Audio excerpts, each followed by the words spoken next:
There's a motion to hear some on. Yeah, well, the next speaker is ones that Councilmember Laster put forward. Wanted. Had Mr. Upreti, Mr. Deepak Upreti. Is Mr. Upreti here? And to be followed by Mr. Kamal Bambani.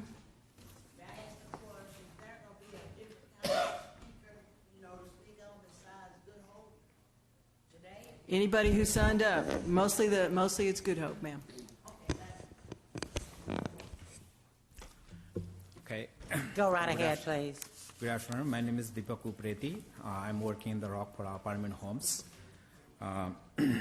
Today I'm here because the Rockdale Apartment homes was hit by the storm on May 24, 2015. And then the 11 building out of 24 building has been damaged. And then now we have only 44% occupancy rate. But a lot of the residents move out.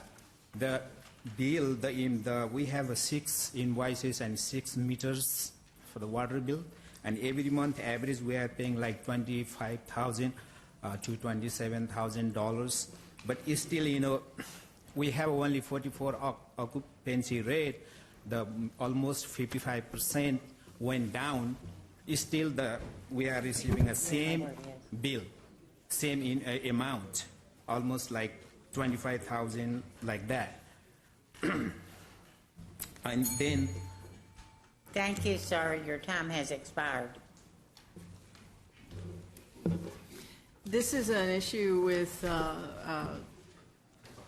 having to do with a water meter billing, correct? Yes. Is that and my understanding is that there was in the aftermath of the tornado, it was discovered that one of the meters was inaccessible and had not been read for some time. There was an estimated bill, and there's been actually some back and forth, and it's been determined that there's a back bill of several $1,000s for water.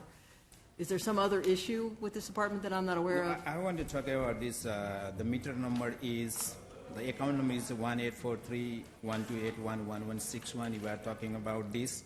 This meter is totally damaged, nobody using the water. But they are saying estimated bill like $3,146 on July. Right. And then we paid on June $2,030. If the meter is turned off, why they are sending a $2,030 in a June? It's a back bill. And then it's a correction for an incorrect bill. This month also they send here $297.18. So, Councilmember Laster is in the queue and wishes to address you, but there's a representative of Public Works in the back. You need to talk to them about the particulars of your bill. Councilmember Laster? Thank you, Mayor. And if you and the council will indulge me for a few moments, Mr. Upreti, are you and Mr. Bambani the owners of Rookmini Investments? Is that correct? No, I'm not. He's there. So are you the owner of Rockport Apartments? Who is the owner of the Rockport Apartments? Rockport Apartments, the owner is in Myrtle Beach, South Carolina. It's actually a group show. Okay, let me indulge me for just a second. Council members, please read this memorandum. It is the second paragraph that I want to call your attention to. Rockport Apartments that suffered that tornado on the Sunday before Memorial Day, before we had the major floods. I was there at 10 o'clock in the morning, Mr. Upreti, at 10 o'clock in the morning, trying to help your residents and your apartment facility. All day on Sunday, all day on Monday, and maybe part of the day on Tuesday, we could get no one from your ownership, no one from your company, nobody to the facility to help your residents. We had the city's fire department, we had the police department, we had the Red Cross, we had everybody. The mayor was there, the chief of staff was there. Please indulge me for a moment. Opposed, motion carried. Thank you. Everybody was there, Mr. Upreti. Okay. Where were you? Where was your management company?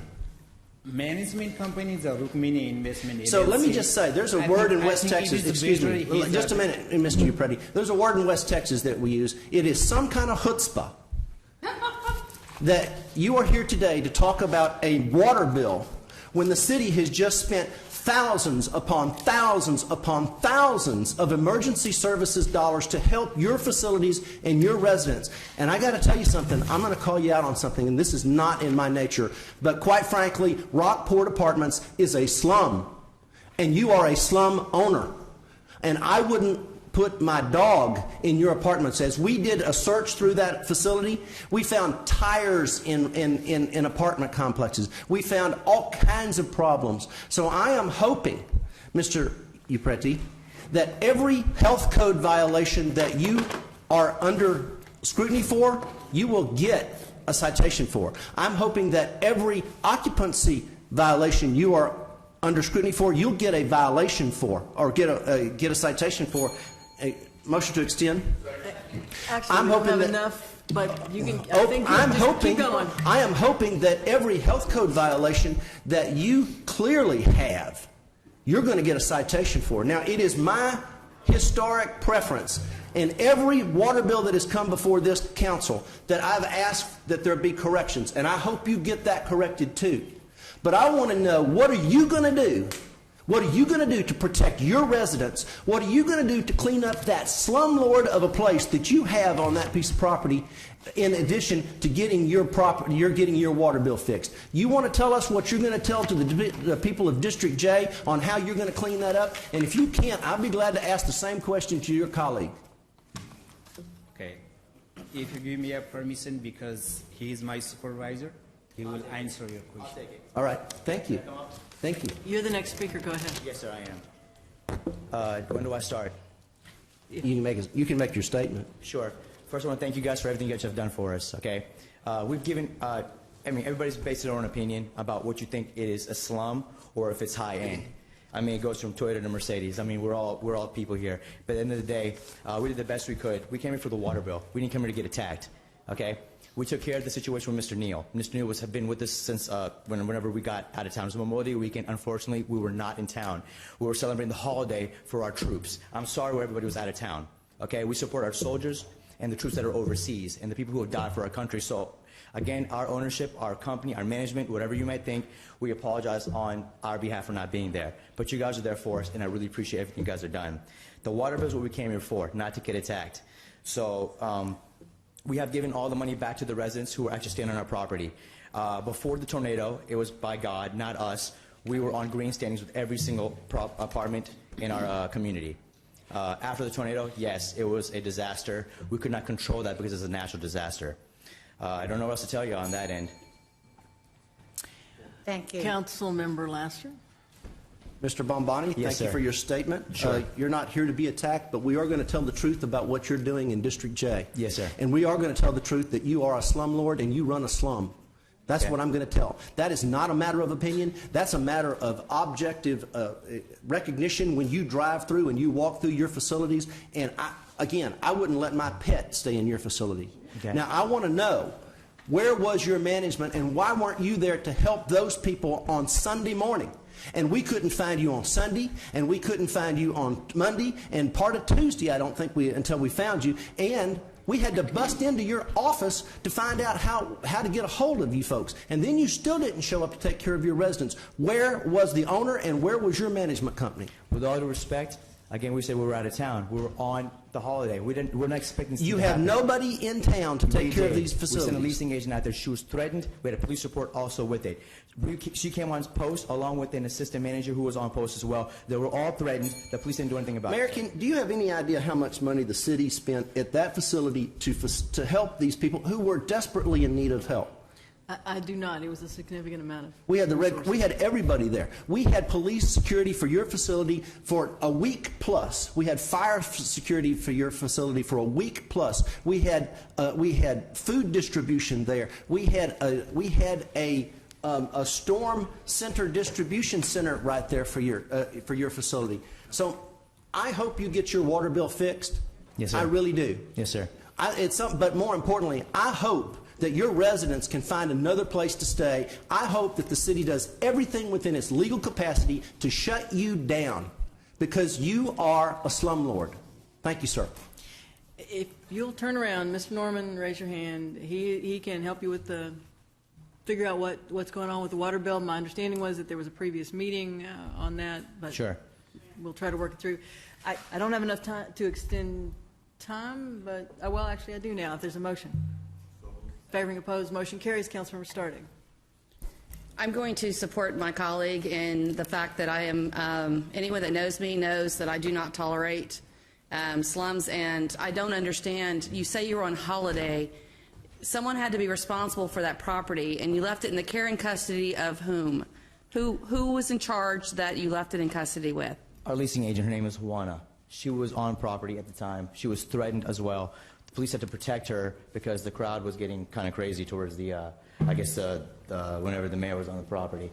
Did you not monitor the property when you were out of town to know that there was a disaster occurring, that you were missing for 2.5, 3 days? We showed up on late Monday night. Tuesday we were on property, sending off checks to the residents to give them the money back, along with food money so they can go hit somewhere else, along with make a deposit to other properties. Also setting up rental verifications.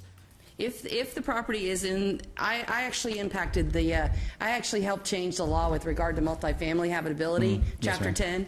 And if the property is in the condition that my colleague has presented, I too will be supportive of Public Works making sure that we take action, because I'm tired of property owners saying that what's acceptable in your world, you're not staying on that property, are you? Are you living there? No, I'm not. No, you're I'm not. living there, no. So therefore, it's not acceptable to you, and therefore it's not acceptable to us as Sure. as city. Thank you.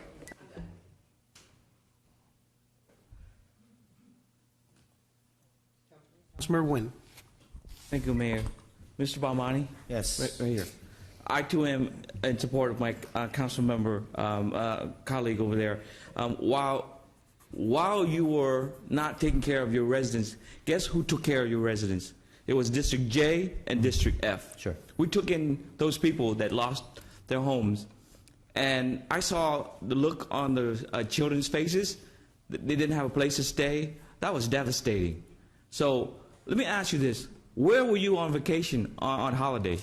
I was in California. In California? Yes. A 4-hour flight, Yes. basically. Yes. And you couldn't come back. We had somebody go in place of it in order to be a representative for our company. And on top of that, we couldn't put anybody where we're supposed to put them. I mean, we couldn't put them anywhere, and I couldn't take them in my home. I mean, we have no facility to put them at. Where we're supposed to put the residents. We were not expecting this type of damage, along with inspectors who pass the apartments whenever there is an inspection. So, slum for some, but the inspectors of the City of Houston did pass the buildings because we did the best we could to keep it as updated. We can control what the residents do inside the units, or the roofs that was ripped off by the tornado, or the floods. If I had a choice, it would have never happened. If I was God or the Lord, I don't have any control over that. But again, it happened at a spur of the moment, especially on a holiday weekend. Murphy's Law. I understand. Thank you. If no one protests, I'll let you wrap up. It's your district. Mr. Bambani, Yes, you sir. clearly had no control over an act of God. No, I I get didn't. that. But you do have control over the management of your property. Yes. And you do have control over the fact that it is in terrible condition. And you do have control over the fact of a lot of if you had somebody there, the City of Houston didn't know that you had somebody there, and the police was looking for it, and the fire department were looking for it, and the emergency responders. Now, I'm proud of the fact that the City of Houston and all of those emergency responders voluntarily gave that time and that work. It was the right thing to do. I want to thank Councilmember Wynn and the Chinese Community Center for taking your folks in. Thank you, You're Larry. right. You couldn't have necessarily found a place for them, but it's what you didn't do that matters. And it's what you're not doing that counts right now. And you are not running a good apartment complex. You are not cleaning up your facility. And you are not a good neighbor in District J. And I'm asking your boss to get it cleaned up and get it cleaned up now. Thank you, sir. Thank you, sir. Thanks.